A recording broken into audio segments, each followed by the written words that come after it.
Chapter 2 The Gods of Egypt, Part 1. The incredible number of religious scenes to be found among the representations on the ancient monuments of Egypt is at first glance very striking. Nearly every illustration in the works of Egyptologists brings before us the figure of some deity receiving, with an impassive countenance, the prayers and offerings of a worshipper. One would think that the country had been inhabited for the most part by gods, and contained just sufficient men and animals to satisfy the requirements of their worship. On penetrating into this mysterious world, we are confronted by an actual rabble of gods, each one of whom has always possessed but a limited and almost unconscious existence. They severally represented a function, a moment in the life of man or of the universe. Thus Naprit was identified with the ripe ear or the grain of wheat. Mashkanit appeared by the child's cradle at the very moment of its birth, and Raninit presided over the naming and the nature of the newly born. Neither Raninit, the fairy godmother, nor Mashkanit exercised over nature as a whole that sovereign authority which we are accustomed to consider the primary attribute of deity. Every day of every year was passed by the one in easing the pangs of women in travail, by the other in choosing for each baby a name of an auspicious sound, and one which would afterwards serve to exorcise the influence of evil fortune. No sooner were their tasks accomplished in one place than they hastened to another, where approaching birth demanded their presence and their care. From childbed to childbed they passed, and if they fulfilled the single offices in which they were accounted adepts, the pious asked nothing more of them. Bands of mysterious cynocelephi haunting the eastern and the western mountains concentrated the whole of their activity on one passing moment of the day. They danced and chattered in the east for half an hour, to salute the sun at his rising, even as others in the west hailed him on his entrance into night. It was the duty of a certain genie to open the gates in Hades, or to keep the paths daily traversed by the sun.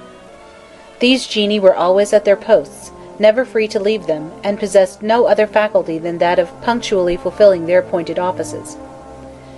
Their existence, generally unperceived, was suddenly revealed at the very moment when the specific acts of their lives were on the point of accomplishment.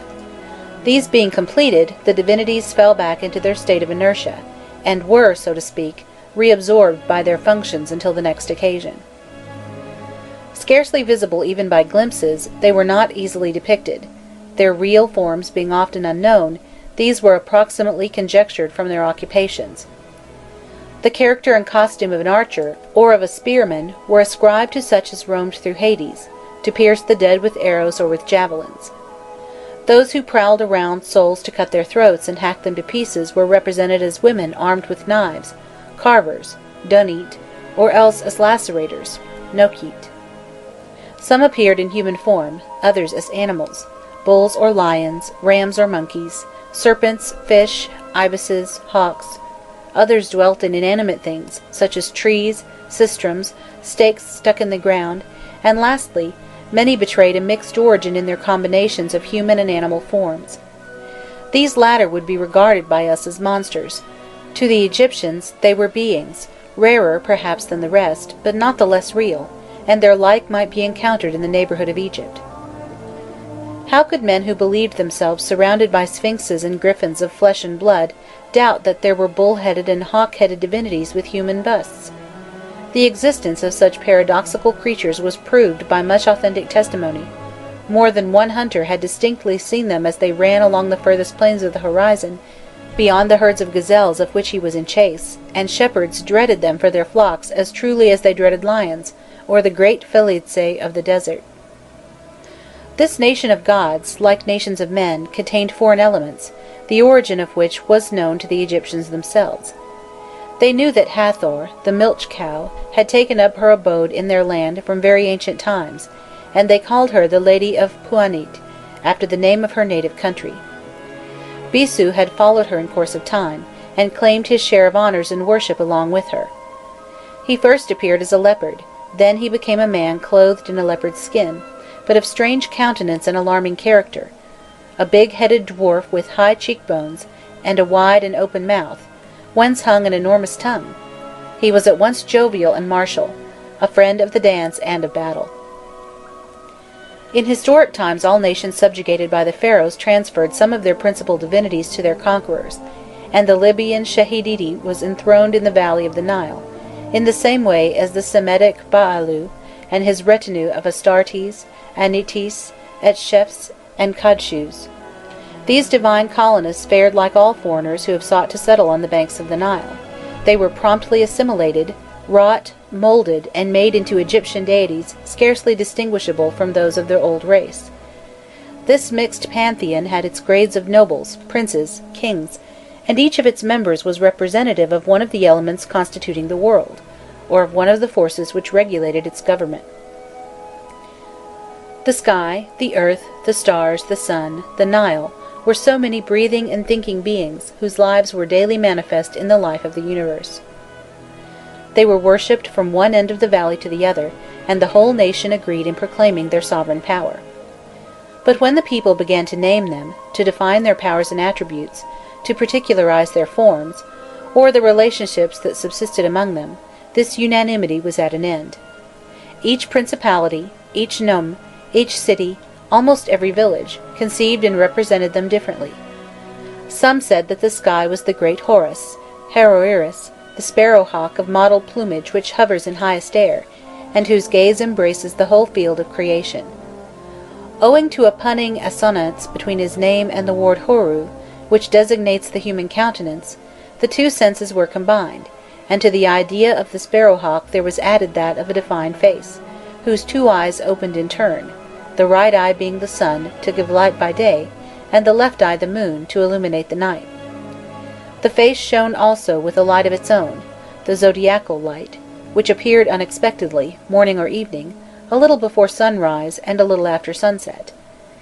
These luminous beams, radiating from a common centre, hidden in the heights of the firmament, spread into a wide pyramidal sheet of liquid blue, whose base rested upon the earth, but whose apex was slightly inclined towards the zenith.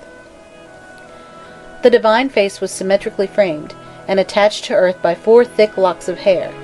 These were the pillars which upbore the firmament and prevented its falling into ruin. A no less ancient tradition disregarded as fabulous all tales told of the sparrow-hawk, or of the face, and taught that heaven and earth are wedded gods, Sibu and Nuit, from whose marriage came forth all that has been, all that is, and all that shall be.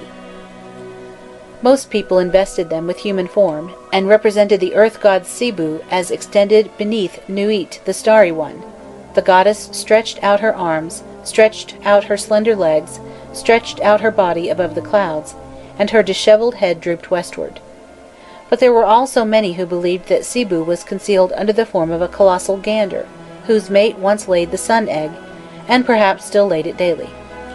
From the piercing cries wherewith he congratulated her, and announced the good news to all who cared to hear it, after the manner of his kind, he had received the flattering epithet of Nagugu Ori, the great cackler.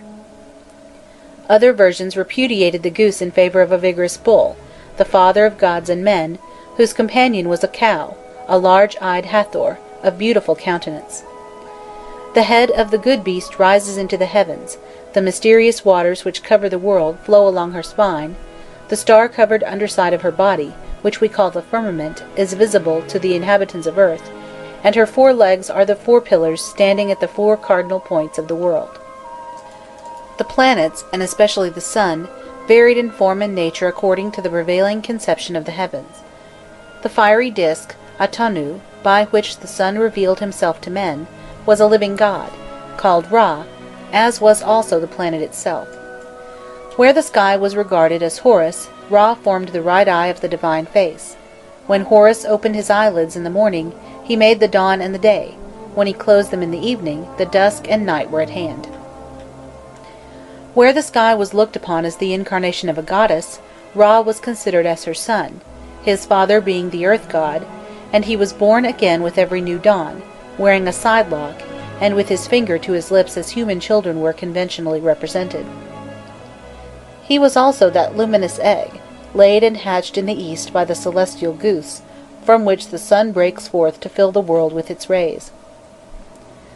Nevertheless, by an anomaly not uncommon in religions, the egg did not always contain the same kind of bird. A lapwing or a heron might come out of it, or perhaps, in memory of Horus, one of the beautiful golden sparrowhawks of southern Egypt. A sunhawk, hovering in high heaven on outspread wings, at least represented a bold and poetic image, but what can be said for a sun-calf? Yet it is under the innocent aspect of a spotted calf, a suckling calf of pure mouth, that the Egyptians were pleased to describe the sun god when Sibu, the father, was a bull, and Hathor a heifer. But the prevalent conception was that in which the life of the sun was likened to the life of a man. The two deities presiding over the east received the orb upon their hands at its birth, just as midwives receive a newborn child, and cared for it during the first hour of the day and of its life. It soon left them, and proceeded under the belly of Nuit, growing and strengthening from minute to minute, until at noon it had become a triumphant hero whose splendour is shed abroad over all. But as night comes on, his strength forsakes him, and his glory is obscured. He is bent and broken down, and heavily drags himself along like an old man leaning upon his stick. At length he passes away beyond the horizon, plunging westward into the mouth of Nuit, and traversing her body by night to be born anew the next morning, again to follow the paths along which he had travelled on the preceding day. A first bark, the Saktit, awaited him at his birth, and carried him from the eastern to the southern extremity of the world. Mazit, the second bark, received him at noon, and bore him into the land of Manu, which is at the entrance to Hades. Other barks, with which we are less familiar, conveyed him by night, from his setting until his rising at morn.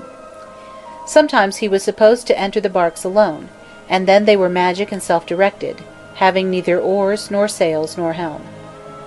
Sometimes they were equipped with a full crew, like that of an Egyptian boat, a pilot at the prow to take soundings in the channel and forecast the wind, a pilot astern to steer, a quartermaster in the midst to transmit the orders of the pilot at the prow to the pilot at the stern, and half a dozen sailors to handle poles or oars.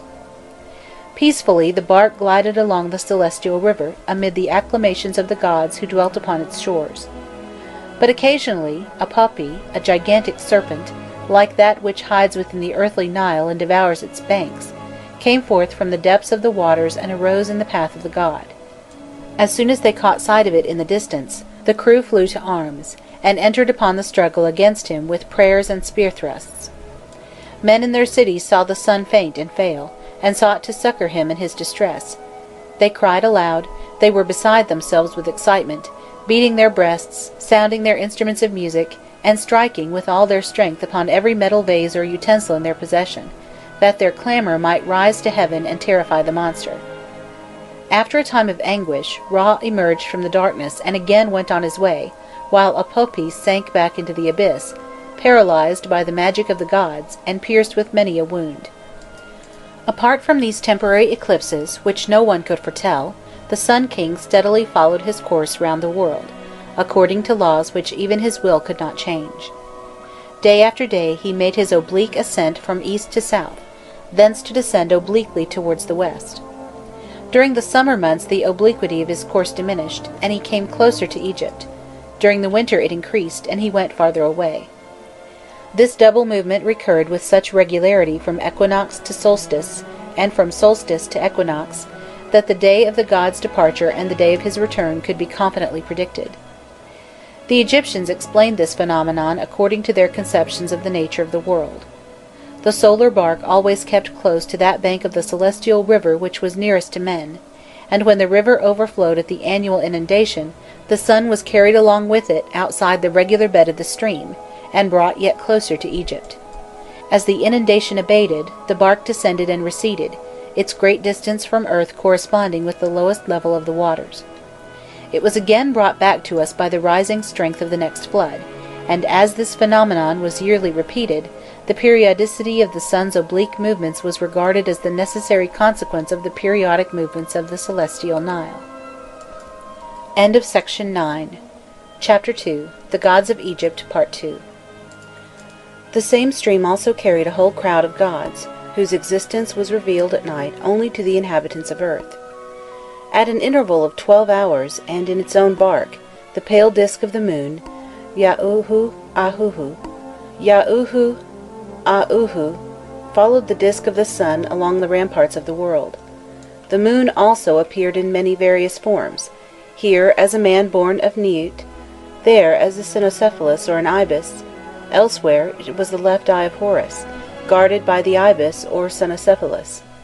Like Ra, it had its enemies incessantly upon the watch for it, the crocodile, the hippopotamus, and the sow. But it was when at the full, about the 15th of each month, that the lunar eye was in greatest peril. The sow fell upon it, tore it out of the face of heaven, and cast it, streaming with blood and tears, into the celestial Nile, where it was gradually extinguished, and lost for days. But its twin, the sun, or its guardian, the cynocephalus, immediately set forth to find it and to restore it to Horus. No sooner was it replaced than it slowly recovered, and renewed its radiance. When it was well, Uzeit, the sow again attacked and mutilated it, and the gods rescued and again revived it. Each month there was a fortnight of youth and growing splendor, followed by a fortnight's agony and ever-increasing pallor. It was born to die, and died to be born again 12 times in the year, and each of these cycles measured a month for the inhabitants of the world. One invariable accident from time to time disturbed the routine of its existence. Profiting by some distraction of the guardians, the sow greedily swallowed it, and then its light went out suddenly instead of fading gradually. These eclipses, which alarmed mankind at least as much as did those of the sun, were scarcely more than momentary, the gods compelling the monster to cast up the eye before it had been destroyed. Every evening the lunar bark issued out of Hades by the door which Ra had passed through in the morning, and as it rose on the horizon, the star lamps scattered over the firmament appeared one by one, giving light here and there like the campfires of a distant army. However many of them there might be, there were as many indestructibles, Akhimu Soku, or unchanging ones, Akhimu Urdu, whose charge it was to attend upon them and watch over their maintenance.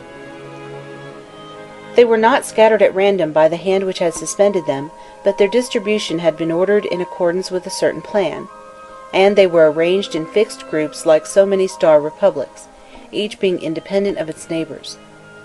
They represented the outlines of bodies of men and animals dimly traced out upon the depths of night, but shining with greater brilliancy in certain important places. The 7 stars which we liken to a chariot, Charles's wain, suggested to the Egyptians the haunch of an ox placed on the northern edge of the horizon. 2 lesser stars connected the haunch, Mashkhayet, with 13 others, which recalled the silhouette of a female hippopotamus, Ririt, erect upon her hind legs, and jauntily carrying upon her shoulders a monstrous crocodile, whose jaws opened threateningly above her head. 18 luminaries of varying size and splendor, forming a group hard by the hippopotamus, indicated the outline of a gigantic lion couchant, with stiffened tail, its head turned to the right and facing the haunch. The lion is sometimes shown as having a crocodile's tail. According to Bio, the Egyptian lion has nothing in common with the Greek constellation of that name, nor yet with our own, but was composed of smaller stars, belonging to the Greek constellation of the Cup, or to the continuation of the Hydra, so that its head, its body, and its tail would follow the Hydra or of the Virgin. Most of the constellations never left the sky. Night after night they were to be found almost in the same places, and always shining with the same even light. Others, borne by a slow movement, passed annually beyond the limits of sight for months at a time.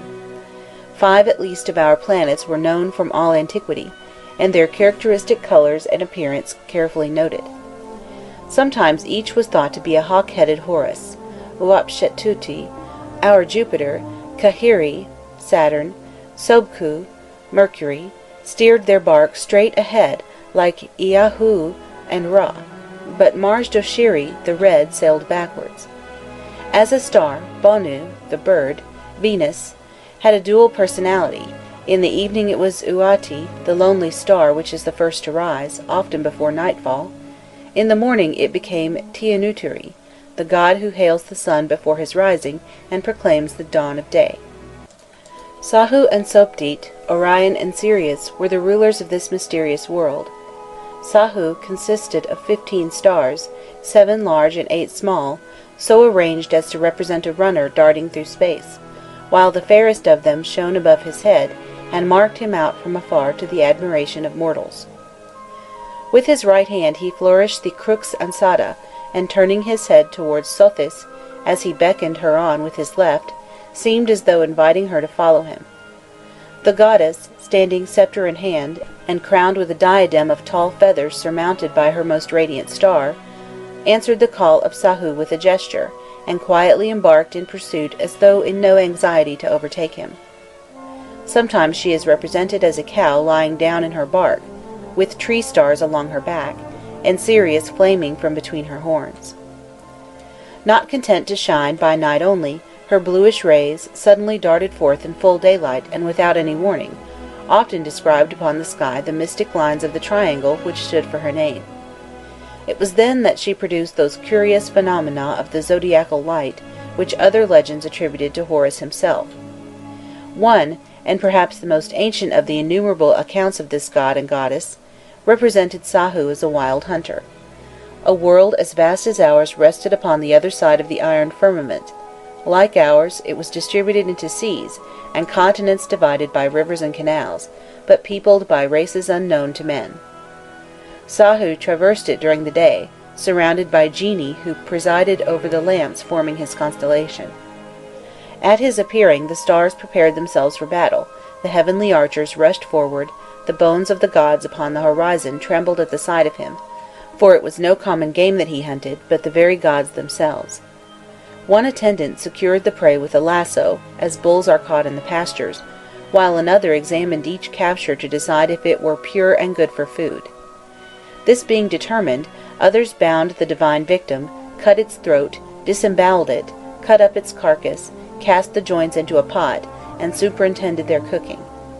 Sahu did not devour indifferently all that the fortune of the chase might bring him, but classified his game in accordance with his wants. He ate the great gods at his breakfast in the morning, the lesser gods at his dinner towards noon, and the small ones at his supper. The old were rendered more tender by roasting. As each god was assimilated by him, its most precious virtues were transfused into himself. By the wisdom of the old was his wisdom strengthened, the youth of the youth repaired the daily waste of his own youth, and all their fires, as they penetrated his being, served to maintain the perpetual splendor of his light. The nome gods who presided over the destinies of Egyptian cities, and formed a true feudal system of divinities, belonged to one or the other of these natural categories. In vain do they present themselves under the most shifting aspects and the most deceptive attributes, in vain disguise themselves with the utmost care. A closer examination generally discloses the principal features of their original physiognomies: Osiris of the Delta, Kuumu of the Cataract, Harshaphitu of Heracleopolis, were each of them incarnations of the fertilizing and life-sustaining Nile. Wherever there is some important change in the river, there they are more especially installed and worshipped. Khnummu at the place of its entering into Egypt, and again at the town of Haurit, near the point where a great arm branches off from the eastern stream to flow towards the Libyan hills and form the Bar Yusuf. Harshaphitu at the gorges of the Fayoum, where the Bar Yusuf leaves the valley, and finally Osiris at Mendes and at Busiris, towards the mouth of the middle branch, which was held to be the true Nile by the people of the land. Isis of Buto denoted the black vegetable mold of the valley, the distinctive soil of Egypt annually covered and fertilized by the inundation. But the earth in general, as distinguished from the sky, the earth with its continents, its seas, its alternation of barren deserts and fertile lands, was represented as a man: Ptah at Memphis, Ammon at Thebes, Minu at Coptos and at Panopolis. Ammon seems rather to have symbolized the productive soil, while Minu reigned over the desert. But these were fine distinctions, not invariably insisted upon, and his worshippers often invested Ammon with the most significant attributes of Minu. The sky gods, like the earth gods, were separated into two groups, the one consisting of women, Hathor of Dendera, or Neat of Sais, the other composed of men identical with Horus, or derived from him, Anhuri-Shu of Sebennytos and Thinis, Harmurati, Horus of the two eyes, at Pharbethos, Harsapdi, Horus the source of the zodiacal light, in the Wadi Tumilat, and finally Harhuditi at Edfu. Ra, the solar disk, was enthroned at Heliopolis, and sun gods were numerous among the nome deities, but they were sun gods closely connected with gods representing the sky, and resembled Horus quite as much as Ra.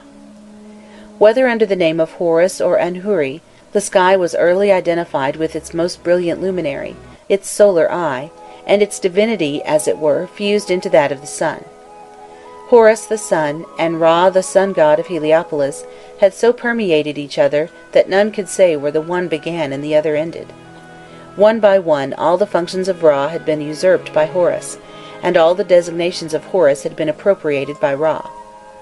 The sun was styled Harmakhuiti, the Horus of the two mountains, that is, the Horus who comes forth from the mountain of the east in the morning, and retires at evening into the mountain of the west, or Hartima, Horus the pikeman, that Horus whose lance spears the hippopotamus or the serpent of the celestial river, or Hanubi, the golden Horus, the great golden sparrowhawk with mottled plumage, who puts all other birds to flight, and these titles were indifferently applied to each of the feudal gods who represented the sun. The latter were numerous. Sometimes, as in the case of Harkobi, Horus of Kobiu, a geographical qualification was appended to the generic term of Horus, while specific names, almost invariably derived from the parts which they were supposed to play, were borne by others. The sky god worshipped at Thinis in Upper Egypt, at Zarit and Sebennytos in Lower Egypt, was called Anhuri. When he assumed the attributes of Ra, and took upon himself the solar nature, his name was interpreted as denoting the conqueror of the sky. He was essentially combative. Crowned with a group of upright plumes, his spear raised and ever ready to strike his foe, he advanced along the firmament and triumphantly traversed it day by day. The sun god, who at Metamorph, Tod, and Urment had preceded Ammon as ruler of the Theban plain, was also a warrior, and his name of Montu had reference to his method of fighting. He was depicted as brandishing a curved sword and cutting off the heads of his adversaries.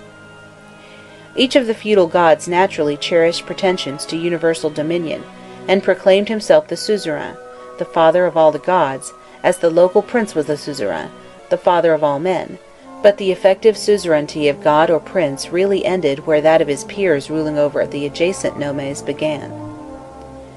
The goddesses shared in the exercise of supreme power, and had the same right of inheritance and possession as regards sovereignty that women had in human law. Isis was entitled Lady and Mistress at Buto, as Hathor was at Dendera, and as Neat at Sais, the firstborn, when as yet there had been no birth. They enjoyed in their cities the same honours as the male gods in theirs. The latter were kings, so were they queens, and all bowed down before them. The animal gods, whether entirely in the form of beasts, or having human bodies attached to animal heads, shared omnipotence with those in human form. Horus of Hibonu swooped down upon the back of a gazelle like a hunting hawk. Hathor of Dendera was a cow. Bastet of Bubastis was a cat or a tigress, while Nekhabit of El-Kab was a great bald-headed vulture. Hermopolis worshipped the ibis and Cynocephalus of Thought. Oxyrhynchus the Mormirus fish, and Ombos and the Fayum a crocodile, under the name of Sobku, sometimes with the epithet of Azei, the brigand. We cannot always understand what led the inhabitants of each nome to affect one animal rather than another.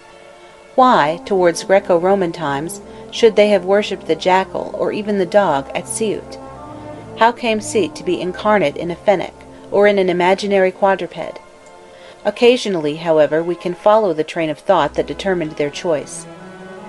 The habit of certain monkeys in assembling as it were in full court, and chattering noisily a little before sunrise and sunset, would almost justify the as yet uncivilized Egyptians in entrusting Cynocephaly with the charge of hailing the god morning and evening as he appeared in the east or passed away in the west. End of section 10. Chapter 2. The Gods of Egypt, Part 3. If Ra was held to be a grasshopper under the old empire, it was because he flew far up in the sky like the clouds of locusts driven from Central Africa, which suddenly fall upon the fields and ravage them. Most of the Nile gods, Khnummu, Osiris, Harshafiti, were incarnate in the form of a ram or of a buck. Does not the masculine vigor and procreative rage of these animals naturally point them out as fitting images of the life-giving Nile and the overflowing of its waters? It is easy to understand how the neighborhood of a marsh or of a rock-encumbered rapid should have suggested the crocodile as supreme deity to the inhabitants of the Fayum or of the Ambos. The crocodiles there multiplied so rapidly as to constitute a serious danger. There they had the mastery, and could be appeased only by means of prayers and sacrifices. When instinctive terror had been superseded by reflection, and some explanation was offered of the origin of the various cults,